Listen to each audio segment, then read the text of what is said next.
Welcome to Unhinged Magi! Okay, good format, huh? That's right, it is. We got good formats to talk about right now. We do. We love formats. And formatting is one thing we can do on a hard drive. Edwin's here to tell us all about it.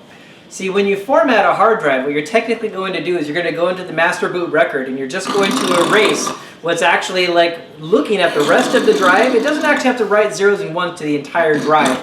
You just have to erase... Hit the like button and subscribe, make a comment. Oh, sorry, there was the nerd in me coming out a little bit. I need to stop that. Anyways, we actually do want to talk about formats, but not that format. No. We want to talk about what makes a really good Magic the Gathering format. Yes, we do. What is the best format ever, Edwin? Well, I think the best format is one that's going to have several specific qualities that we're going to name right now. What is cards? What? It has to have cards. It can it have bagels? It can, but only if you have something to dunk it in, like coffee. Yeah. Okay, so coffee and bagels and cards. We've established 3. We only need 2 more, then we can end the video. Yeah, that's right. Pizza usually goes hand in hand. Okay. And the last one is... Dessert? Dessert. There we go. Bye, everybody. Bye, everybody. Okay, so one of the character traits that I think is a defining piece, and I'm going to call this one out first because I think it's the most important. I think you can tell a very good, healthy format when at the very top tier, the decks that can make it into the top 8 is a very wide range of decks. That's the first point.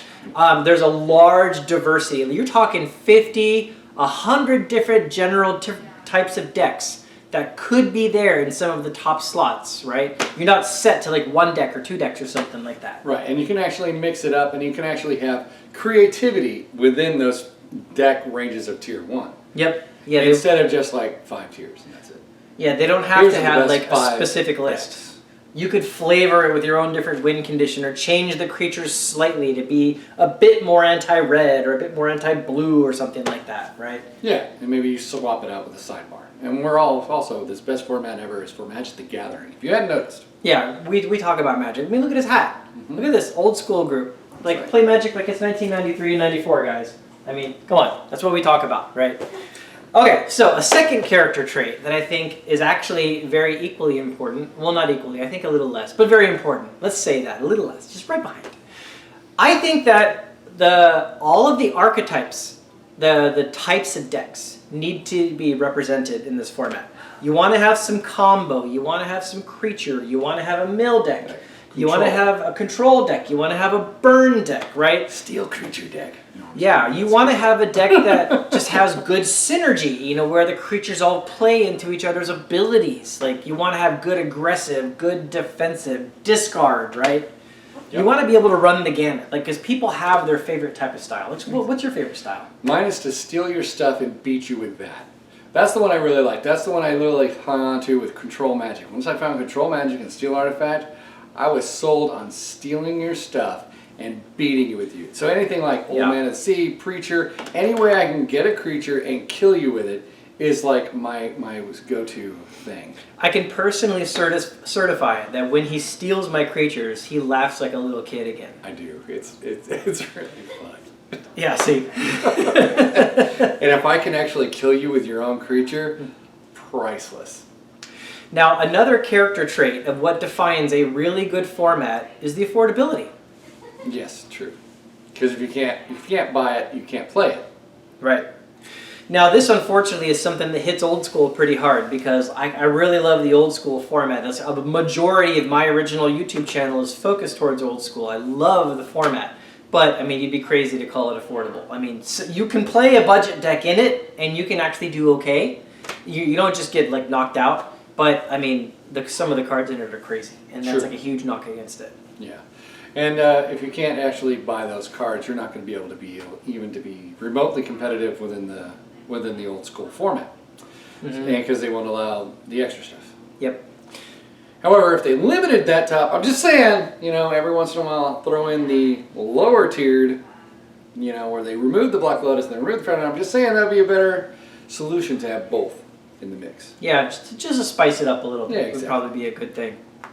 So I think another thing about the format is I don't really like it when there's cards out there that they're so powerful, and I don't mean like the 10 casting cost stuff, like because I mean that when you get the ability to access 10 mana, you should be able to end the game. Cast a 1/1 creature. Yeah, No. I'm saying something that's like a 3-drop or a 4-drop or a 5-drop that just like basically just like ends the game. I don't think those kind of cards are very healthy for a format because they can warp an entire format around it. So you generally want a format that doesn't have a like a lot of cards that say like, oh, if I resolve this game, you're basically just gonna lose. If I gain a whole bunch of life, I win. That's not really a strategy to me, you know, because there's a lot of cards out there that if I have 40 life, I win. Yeah. Okay, that's not really a game to me. Yeah. Yeah, I mean, like, it's like building blocks. For something that's a mid-range game kind of casting cost card, there's got to be yin with the yang, you know? There's got to be an answer to everything, something to keep the format moving. Yeah. Also, I don't like, I don't like it when it's like a turn 3 victory for somebody. That to me, it just shouldn't have happened. Yeah, games shouldn't end too early. That was actually the next point I was going to go to. No, you were right on it. So, yeah, if the game ends between turns 1 and 3, the problem there is that, first of all, people don't really get to play their decks, which just isn't very fun. It doesn't bring a lot of people into the format and make them want to play. The second thing is when those type of turn 3 kill or turn 2 kill decks exist, then you have to prepare for that because sometimes those decks don't have the ability to win a tournament because they're not consistent enough, but they'll knock you out. Like if you run into that deck, you will take that loss. And anyone who's played in big tournaments knows. Oh, yeah. If you got a big tournament and you take a match loss, especially early on, you're out. You're out.